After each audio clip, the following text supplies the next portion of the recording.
quiz. Come diceva. Il quiz fumava e poi diceva un puzzo lì a Fontanella, si sciacquava la bocca perché sennò la sorella gli voleva l'amico, no? Addirittura.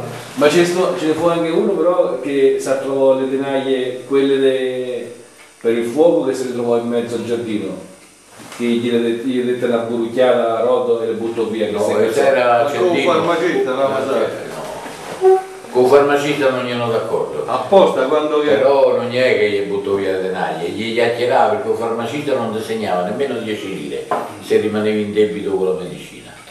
Lui la pensava in questo modo. Allora dice la medicina eccola, va a piedi soldi e porti un giorno uscì un'uccetta di cassetta.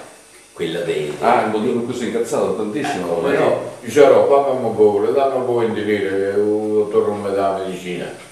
Perché? Perché mi mancano 20 lire e dice, ma dopo il a casa, mo, stasera mi hanno fatto Agostino o da Peppe. Mamma mia, gli diedi i soldi, e poi cominciò a strillare, quando dice scappo fuori. Deve vergogni, la vergogna non segna questa, ma dice io non la conosco, questa le compra tutta la farmacia, le compra. E allora dice tu per 20 lire la medicina, tu quando muori lo sai dove vai? No, perché dove vado? Dice tu vai all'ortichella, vai all'ortichella. Dice dove sarebbe? 20 km più giù dall'inferno. 20 km più giù dall'inferno. L'altra volta è cosa? A quello del Chiarretta. Quando gli diceva a Franco del Spirito, gli diceva a Fra allora Rubinella, guarda qui, un farmacista, senti oggi, senti domani, allora dice dimmi un po', ma che è Rubinella? La conosceva, no? Sì, era padre di Enzo del Chiarretta. Abitavano qui dell'Angelini, qui che la casa... A Casa Rossa? Sì, a per Andrea. No, per Andrea. La casa che hanno messo Sì. Allora abitavano lì, c'è un fratello piccolino che rubava i messicani, li disegnando, qui diciamo messicani. Sono certi biscotti. I biscotti erano i messicani, ti ricordi che teniamo pochi? Il frufru, 30 lire costavano. Quando ci vogliamo 30 lire. Era frufru con poi ricoperto di cioccolato? No. Avete adesso per... Erano i croccanti. I croccanti. Ho capito. Ecco perché con gli diciamo un croccante. Era matto. Allora questo Vitto veniva io sempre scarso perché gli scappa allora. Sempre scherzo. No, io la mettiamo, gli mettiamo lì vicino, finché non glieli ha fatta, non glieli ha fatta. E se gli battiera com'era, no? Certo. Sempre scherzo, una volta scalò una bella lastra. Di ferro, perché allora lì erano voluti scherzi, mica io solo. Scalò una lastra, a mettere lì, vicino alla foglia da mia piaciuta che mi via, a com'era, alle ore. Arrivi, pronta, pronta, a un certo punto cominciò a fumare dietro, ma se portava la carne morta perché mannaggia non mi arrivo su io e tiene le fontane di un giardino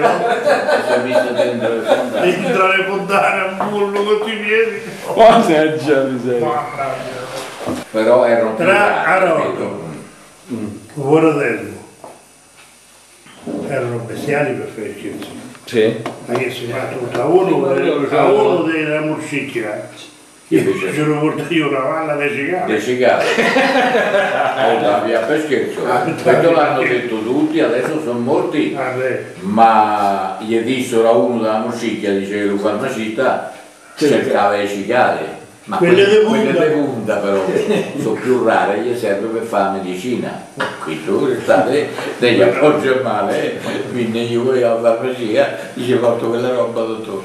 Dice vai roba, dice quella roba ti serve per fare la medicina. Apre il cicale, va via figlio mio, va via per carità, ma come mi ha detto Pennacchito? Oh vabbè, gli dovete dare una scattata di carne per calmarlo e chiappava le cicale di punta da via perché hai capito? Sarà Rotto che non mi si d'accordo qui erano speciali, però dopo loro dopo non ci rimettevano, Li compensavano, Al di là dello non gli regalavano le approfittavano della loro I genitori loro erano già macchiette per conto loro, erano personaggi, no? Anche senza fare erano io. Il carattere di Aroldo, con quegli aneddoti che ti chiedevo di Corradino, è perché per me sono due esempi che ti danno l'idea della persona, no? Certo. Della prontezza del spirito, della freddezza e anche del modo di cui gestiva i rapporti umani. No? Non glielo potevi dire, non ho capito o non ho sentito bene, dovevi fare quello che ti ha detto.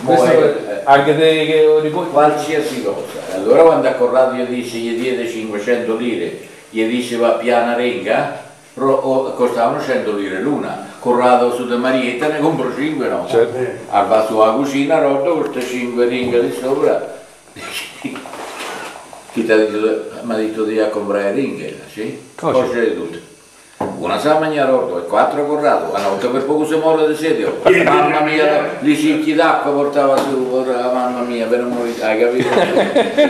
E mica gli potevi dire no e voglio, hai capito? Certo. Gli ho messo a bollire l'acqua per il riso, ci ha invece dello sale, ci ha messo detersivo.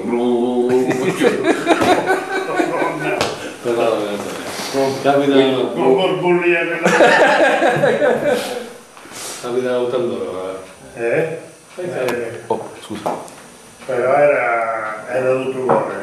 Sì, no, questo sicuro, quello che gli aneddoti fatti sono sempre stati su questo ordine di grandezza.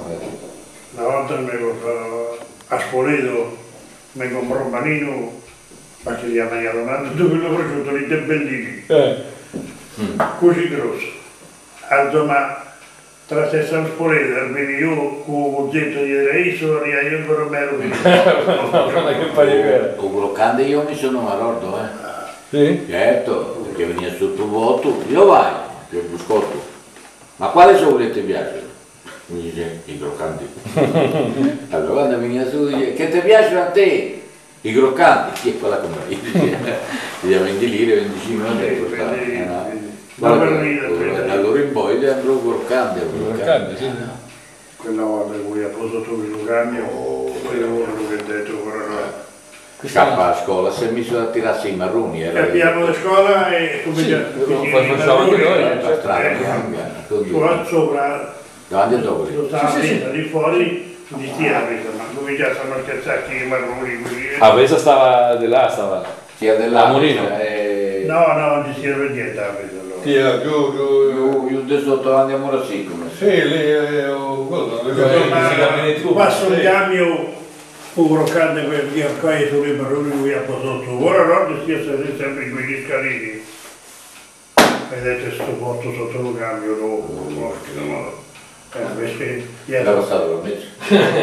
Quindi Tanto pure carta non era. lo so, però preciso da mezzo, si fermò un cambio, lo tirarono fuori tra le rode davanti e le rode dietro, no, non si era fatto niente. C'era scocciato un po' al bianco perché... Pure Elisabetta, un vio su e lo portò alla casa, si era scorticato andando giù qui. Elisabetta, è vero? Come no? È il mimo. Esatto. Che gli dissi a primo che eravamo venuti alle 5 della mattina, io ho paura da Rordo. Il primo paura di mamma sua, no? Certo. La sera ci siamo visti, a Rordo non mi ha sentito, che c'è la camera a Fornello, ma non mi ha sentito, un giorno non mi ha detto niente. Dico a te, prego, mi chiedo, dice, ma non ti ha dormito, ho incontrato tuo papà che sta alzato. Ma lei, allora, ho detto, a regà, ti sei alzato a mognette. A regà, ti sei alzato a mognette. E ce lo portò? Sì. Porca